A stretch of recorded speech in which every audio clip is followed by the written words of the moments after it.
our summer anthem, and you on it. So you feel me, put the little sprinkle on the top.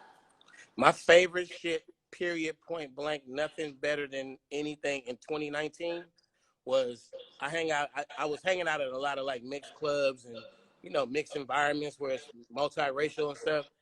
And I just love it when the white girls sing the 8-figure nigga with a big they love that line. They love it.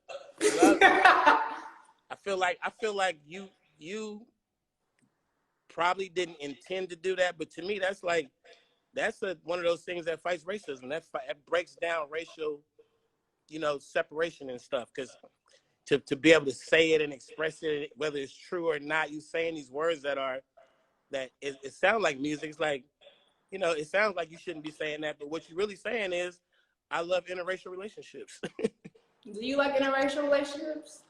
I am from the Bay. Does that answer that?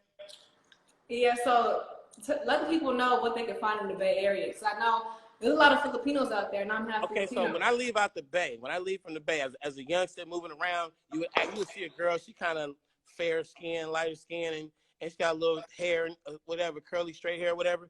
And you're like, hey, what you mixed with? And they would get offended. They'd be like, I'm black, I'm black. And I'm like, no, you definitely mixed with something. And they would get mad. But in the Bay, you could meet a girl before you can say her name, be like, hey, what you mixed with?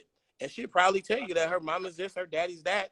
And mixed heritage women have always been my favorite. Like, I don't think I've ever fallen in love with a woman that wasn't mixed. Really? And the Bay did that to me.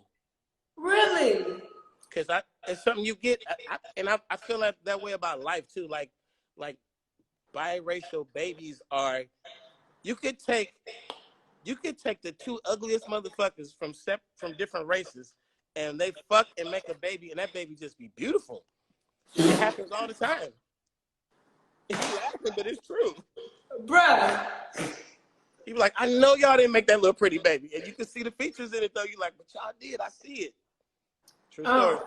One thing that I really experienced about traveling outside the Bay Area, what's crazy is, like, there ain't a lot of Filipinos in the rest of America. Because when I say that I'm mixed with Filipino, they be like, damn, you hella exotic. But I'm like, nah, like, in the Bay, that's hella normal. So I think it's crazy how different areas got their, like, dominant type of, heritages. Because when you go to the Bay, it's hella Asians and it's hella black folks. Yeah, I seen a picture of your mama. You got chipped right off the old block. She did you good. I'm defensive when it comes to my mom. I ain't said nothing except I know where you got it from. Oh yeah, she cute. She fine. She finer than me. So yeah, all the pretty girls, all the pretty bitches. You feel me? Like, I'm representing. Like, cause being pretty is just such a word that's been thrown around. And you feel me? I heard your comment about, you feel me, when people come together, they make a beautiful baby. But black women is beautiful, period, on their own, with their own blood. You feel me? No doubt about it. And I have in all of my mixed adventures, I have had wonderful relationships with beautiful black women and other women of one race. But I like the mix, man. That's just my thing. That's just something the Bay did to me. And I like the mix though, when it's authentic. You know what I mean? I don't like no wannabes. I don't want nobody trying to pretend to be nothing else. Like, if you a black girl with a white mama and you was raised in a white neighborhood and you identify with white, you might be light skinned, but you a white girl to me. Be a white girl. You don't gotta get around black people and try to act like a nigga. Be a white girl. And right. And any variation of that, just be who you are. So I'm cool with that. The Bay, I keep giving credit to the Bay. The Bay taught me that. It just taught me, like, going out to Berkeley and going over to San Francisco, different areas, and going to the suburbs. You out in Walnut Creek somewhere or something. People, it's so diverse. I just learned to not really get into the specs of race. And I think that what we're going through right now as citizens of the United States, not just the whole world, but the U.S., like, we really got to, like, let go of this whole race thing It's been going on for a long fucking time, hundreds of years. Somebody taught you to hate somebody else. Think for yourself. Investigate for yourself.